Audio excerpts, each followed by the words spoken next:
Maraming salamat, Coach Dexter. Mukhang nakita na natin professional analysis on these two tracks. When we look at the early game, dahil napaka-importante ng early game ngayon, Coach Dex, sino ba yung ine-expect mo na makakalabang at bakit?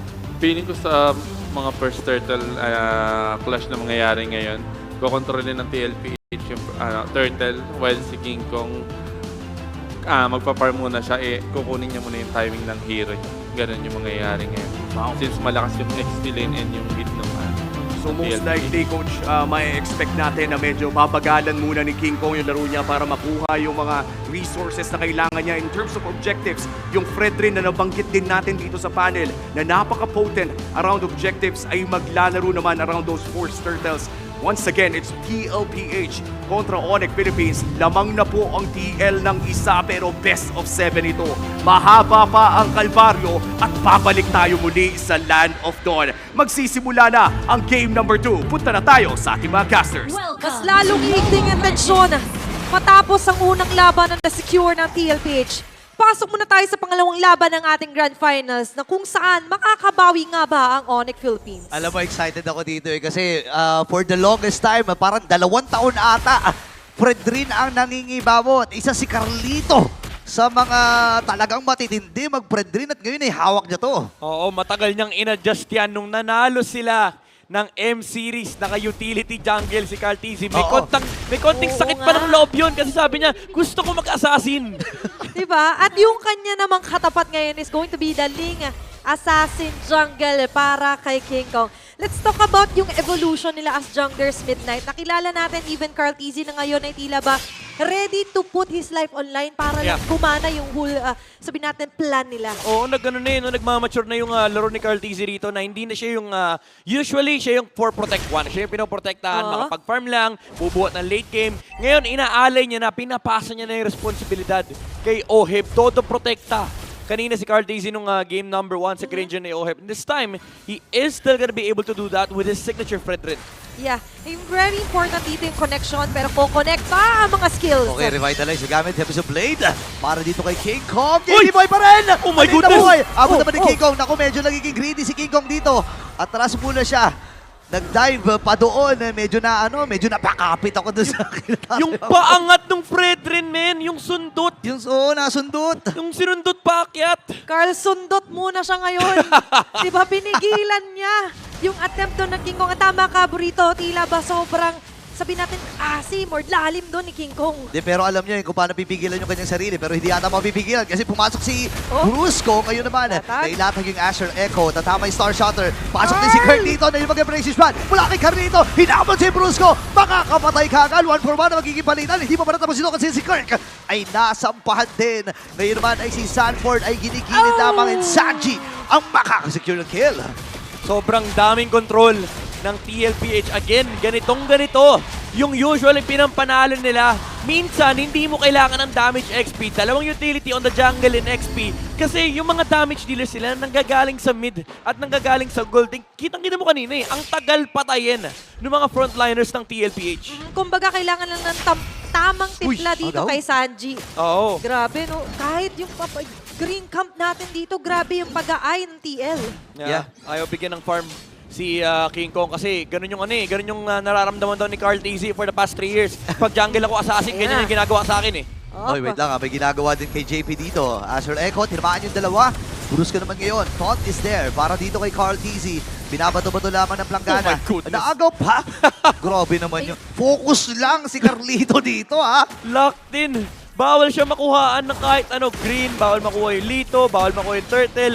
Alam mo, marami ako nakikitang comments 5 araw na kapag retrihan daw malala, si Carl Tizzy talaga yung boto nila. Yeah. Kahit kahapon, di ba, with that, kahit nga si Sanji, balita ko na bigla nung sumama nga dun sa diversion play. Oo. Ay, Di ba? oo. Kumbaga, sa split-second decision ni Carl Tizzy, sobrang dami nung nabibigay niya na spasyo para sa Team Liquid. Ang dami na na-inventong combo sa retry, no? Yung sundot retry, merong Thornross retry, yun, diversion, lakad retry. Bago na naman. Oo, ibang klase. Tapos may dash out pa siya, no? So, Oo. doon natin masasabi na sobrang taas ng kalibre ng paglalaro ni Carl TZ. Kahit ano pa ilagay mo, kahit utility pa yan, kahit assassin pa yan, na ano na pinatunayan na niya no? Pinagtibay na ng panahon at oras itong sabihin na natin mga roles na nilaruan na nga ni Carl TZ. Pero going back, no, yung main role or idea ba dito for Onyx is to, sabihin natin, somehow sumabay ba sa early game dito, Midnight? I think they just wanted to farm, pero sige, Kirk dito, Ay. napagtripan ni Sanford tsaka ni Carl. Double JP. Ngayon, 4 mula sa Team Liquid Philippines. Ang hirap labanan nito. Alam mo yung, if ikaw yung Onyx, yung kapag nahuli ka na ni Carl or ni Sanford, wala ka ng takbuhan, tapos hindi ka matulungan nila King Kong kasi si King Kong pag sumama dyan, anong gagawin ko dyan, pre? Oo nga. Ang kukunat eh. Kailangan din ng oras si King Kong. At tama ka doon, kumbaga no way out. Nagiging dead end, kumbaga yon, lalo na nga dito kay Kirk. Pero ngayon, it's going to be an ending na gusto ng TL. Another turtle para kay Carl TZ. Alam mo, nag-worry ako dito kasi sa ngayon hindi pa natin nakikita. May mini-game din. Mamaya nalalaroin ng Onyx Philippines dito kasi agawan ng purple buff ang ating i-expect. Lalo na sobrang brusco na itong mga to, di ba? Ganda nung ikot 5 minutes. This is perfect timing from TLPH. Pressure sa may bottom lane. May trade naman yung Onyx Aray. sa top. Napaka-din ako sinulubog na. Nagamit yung Purify. Kelra binitawan na rin yung kanyang Zaman Force para lang makatakas doon sa plano ng Team Liquid Philippines habang merong cross-map play na ginagawa din ng Onyx at nabasag din nila yun. Pero maganda yung pressure na dun sa bottom side, Midnight. You mentioned nga 5 minutes, ugali ito ng TLPH. Oo, talagang nandoon yung priority nila. Mabigyan ng spasyo si Ohe, baka pressure ng lane. Pero maganda yung pinili na trade ng Onyx Philippines. They had the lane, go to the top lane. Nakakuha sila ng tower dito against Sanford. So kahit paano, mitigated ng konti yung snowball ng TLPH. But so far, hindi pa naman tayo nakakita rin ng mga magandang diversion play dito from the Monster Mage himself. Mas expect natin ba yan on mid? Or pwede rin naman ngayon makipagsabayan ng Onyx?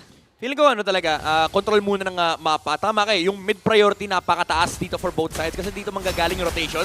Pero mainit din yung dugo ng TLP sa mid! Ayun na. Mid na? Sino hinuli? Okay, nagamit yung Purify kagad ni Super Prince. Ngayon naman yung nakasabaw ni Grab. Sanji at ang buko ng Team Liquid Philippines. Pero patas. Kaya lang si Obi nakuha ng kill. Kaya si Carlito ay umaabante na naman Lipat! sa kasama si Sanford. Sila na Di purple, nagiging di purple. bros dito. JP Oheb ay nakasilip din. Wait lang, nakuha pa rin naman ni King Kuyo pero masyado ata malalim. Si Sanford under the base dive. Pero meron na ito diversion play na gagawin. Uy, naghahanap ng additional play pero si Philip kaagad. Grabe. Si Sanji, grab. Sabi niya kasi kung okay Louie, ganyan din yung gagawin ko. Pero kita mo yung importansya ng mid for these two teams, no? Napakaganda nung Etisan JP pero di pa tapos. Oh, yun Mid na. talaga importante. Grabe yung combo dito. Lapag Zaman for si Kelra. Pero alam niya na bitin pa yung kanilang damage. Revitalize ay nagamit at nabitawan na rin ni Brusco. Astral Echo ay mailalatag ni Sanji. Pero habang nangyayari pala yung sinisimulan na ni Oheb at masisecure ng Team Liquid ang pagong. Importante yung mid lane, kaya doon din pumuro yung TLPH. Pero for King Kong, ito naman yung afford niya ngayon na gawin Midnight.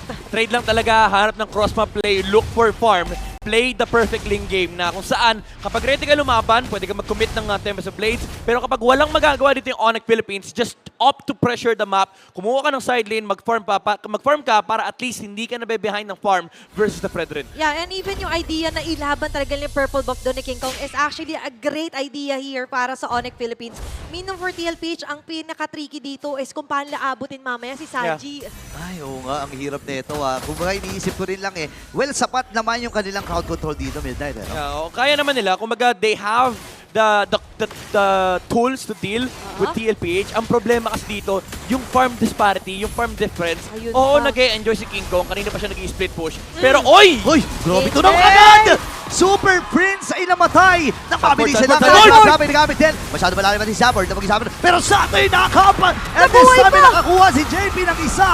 At ang napitas, walang iba kundi si Brusco. King Pero Kong? si King Kong, andito na, lilinisan ng mga naganap. Nakakuha at nakapitas din itong Sigma Jungler. Di pa Hindi ka tapos, pa siya tamaan doon ng pokes mula kay Kirk? Sanji. Pero may bakbakan na naman. Naihatid kay Ohem. Wag ang baby Carl, cakes Carl, ko. Hashtag wag ang baby cakes ko. Grabe no, 3-4-2. At sa hinaba-haba ng clash na buhay na si Prince. Oo, ang daming skirmishes na nabubuo dito. And even si King Kong may sarili siyang laban. Pero again, no, do take note, Kanina pa nag-split po si King Kong, nakangiti naman yung lane kasi nakakuha siya ng farm. Pero ang pinakamalungkot dito, ang naiipit si Kelra. Look at the gold. Yung difference nilang dalawa, 2,000 gold. Yun Wow. lamang ni Oheb over Kelra. Even though nakakapag-participate naman si Kelra sa farm, hindi siya allowed mag-farm. Kasi yung mga minions na pupunta kay King Kong, samantala sa TLPH, si Carl Tizzy, pinapakain niya sa baby cakes niya. Iba talaga pag naaalagaan na mabuti, nag-grow. Tama. Diba? Nakita natin yung grow dito ni Oheb. Pasensya na po. Pero nakita natin for Oheb as well na kumbaga yung maturity nga sa laro ni Carl Tizzy. Sabihin man natin lagi niyang hinahain yung sarili niya, but take note, hindi rin naman siya namamatay. Oo, kumbaga, tamang ano lang, tamang disiplina, tamang pagbibigay, and tamang paggampan dito sa kanyang responsibilidad. And syempre ngayon, with TLPH, Lord ang hinahanap nila dito para makuha nila yung mapa Yeah. muli. Ay. Naghahanap ng window dito si Kirk, habang si Brusco naman, maganda yung box out ni Sanford. Kirk, doon sa pinakagilid. Ang bilis nito, pero magdidesisyon nata Kelrock, ang Super Kelrock. Fam. Nailaban, JB ang baba ng buhay. Papasok si King Kong dito. At si Oheb ang pinupundi at Tempest of Blade. Flicker naman nagamit, pero inabutan pa rin. Ay, nako! Ni King Kong at ang Sigma Jungler ay nakadalawa. Sanford ngayon ay pinupulutan ng dalawa doon sa likuran. Ang Kong! makatutumba. Ngayon mag-isa na lang si Sanji. At napakaganda lo para sa Onyx. Magandang turn para sa Super Family, and nakita ni King Kong yung opportunity to jump on the back line. Naghiwalay. Yung Oo. Baby Cakes duo, hindi na protektahan ni Carl Tizzy. Naging Yung kanilang LPR. Granger. Diba? And that's the idea, Midnight. Sinabi mo nga, kailangan paghiwalay nila yung duo na yon habang yung connection naman nila ni Oh, Kelra JP. na-activate! Wait lang ha, laatras muna si King Kong pero matagumpay ang pagbasag ng Dore sa itaas. Ngayon yung mga sentry ay pinop na rin. Naghahabol ang Team Liquid Philippines. Okay. Buhay na rin lahat sila and yung Lord ay nasa may bandang ibaba. Yeah, medyo na-tunnel vision doon yung TLPH. After taking down the Lord, Carl Tizzy went in. Nakipagsuntukan siya kay Kirk. Ang problema si Kelra, pinuntahan yung kaliwang side, yung left flank ng TLPH, and then nakahanap ng backside entry yung Ling. Napaghiwalay nila, again, yung Baby Kicks duo, walang kaya promotekta kay Oheb at that point. And now, Onyx Philippines, they take the map back. Yeah, very fluid yung naging sabihin na natin na formation doon na King Kong na Kelra. Sanabi nga natin, pinaghati nila yung pwersa nila, divide and conquering members of Team Liquid.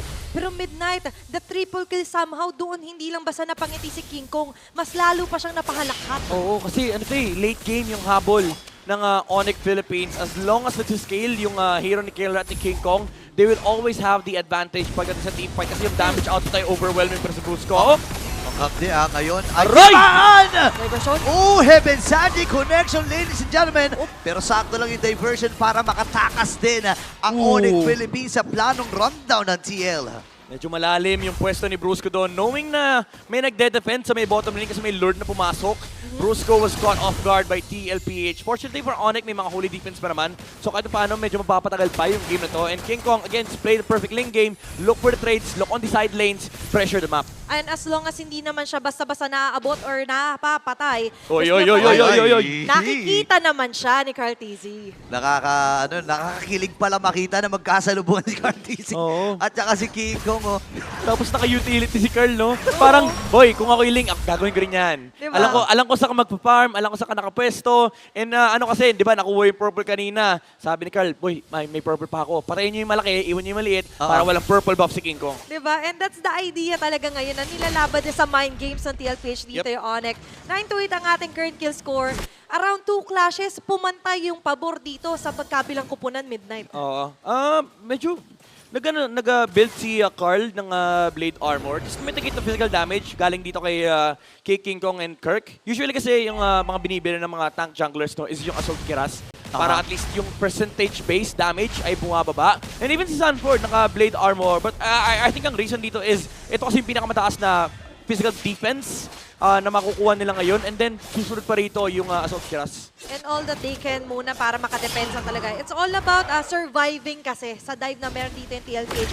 Pero kung sa dive, kahit si Sanji, pasulong aglagi yung atake ng Novaria niya. Oo, wait lang. Speaking of atake, umaatake ang TL. 18k yung buhay Walang glue, ng Lord. Alam nila na walang glue. 4v5 ang magiging laban. Brusco at ang buong kubanan ng Onyx Philippines.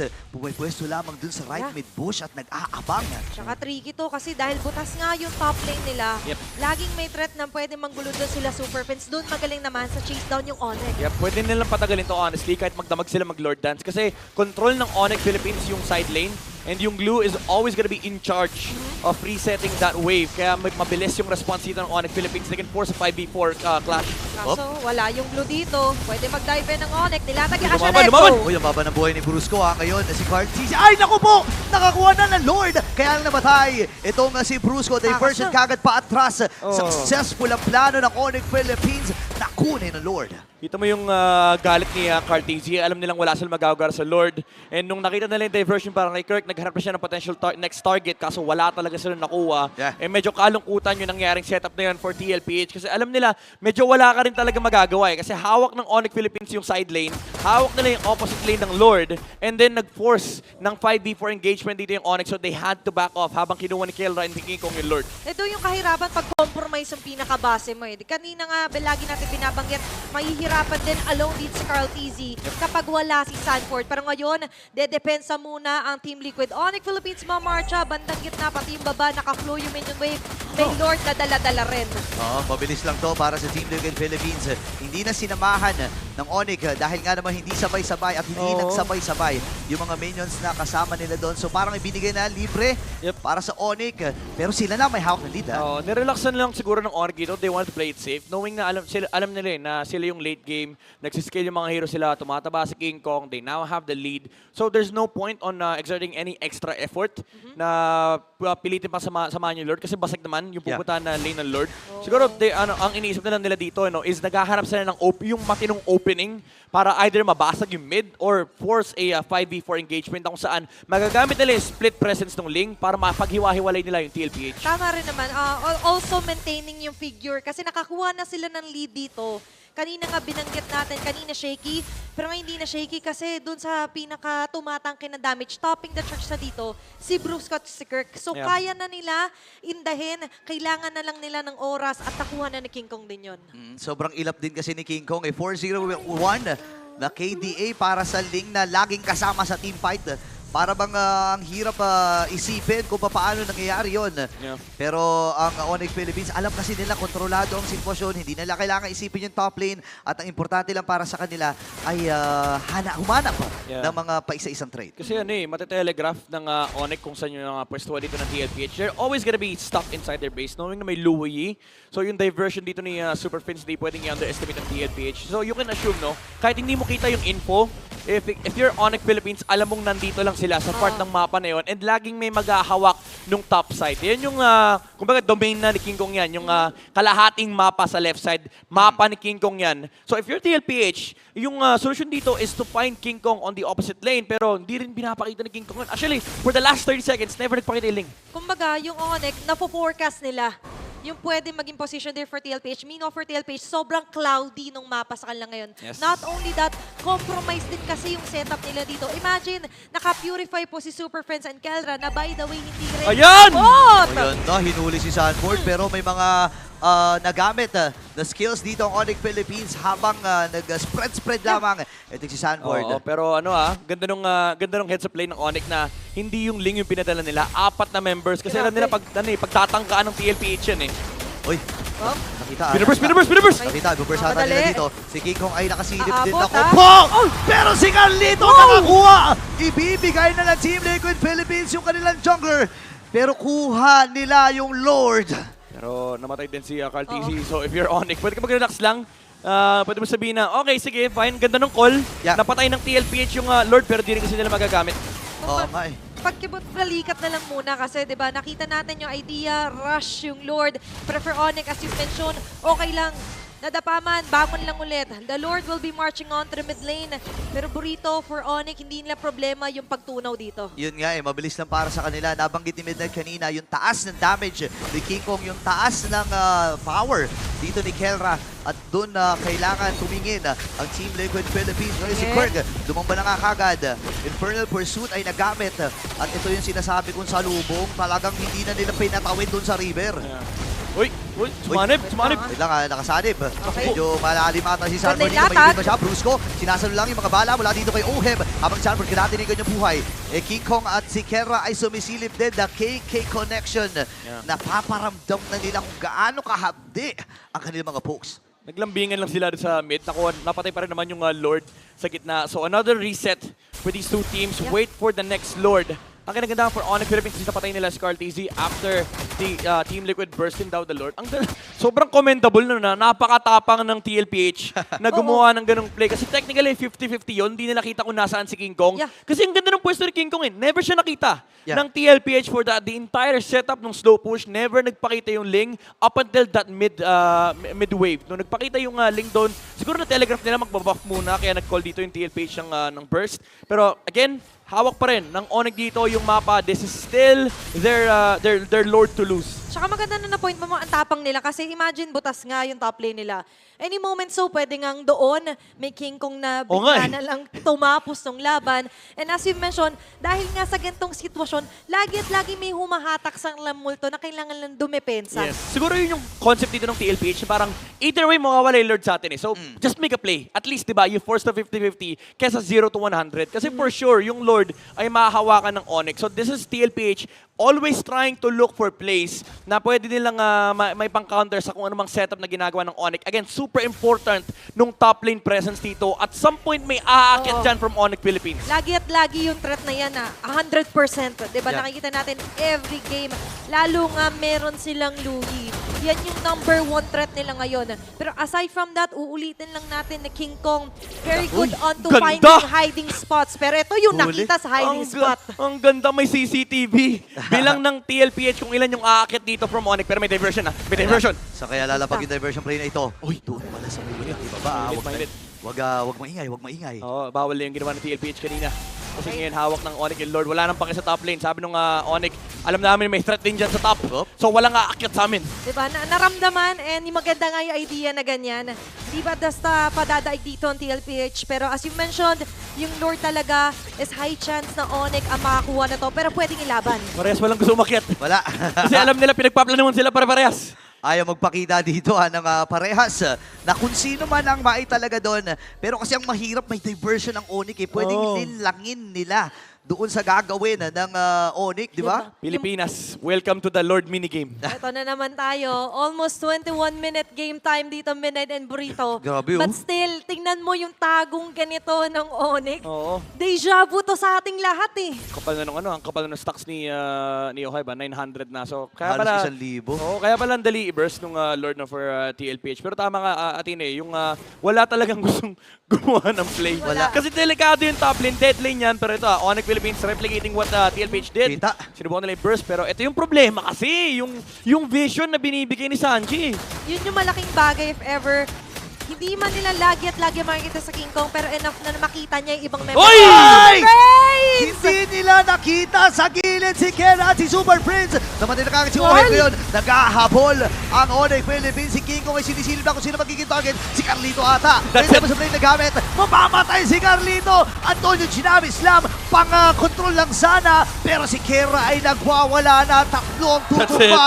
Make it 4. At kumpleto pa ang Super Fab. Nasa loob pa ang Onyx Philippines sa base ng TLPH si Sanji. Oh, no. Kinakat niya yung wave sa top kaso may paparating sa mid. Oh my gosh, hindi na ata siya makakatakas dito. Nagamit yung Wonder Crown, pop yung immortality, lahat na pinagbibenta, lahat na pinagbibili. Pero ang Onyx Philippines, diretso lang ang kanilang misyon, kundi tapusin ang game number 2 at kunin ito. Securing their game win! Onyx Philippines! All-1 na ang ating score! Binato yung vision nung Novaria, nawala yung CCTV and hindi nasilip yung play mula kay Super Prince.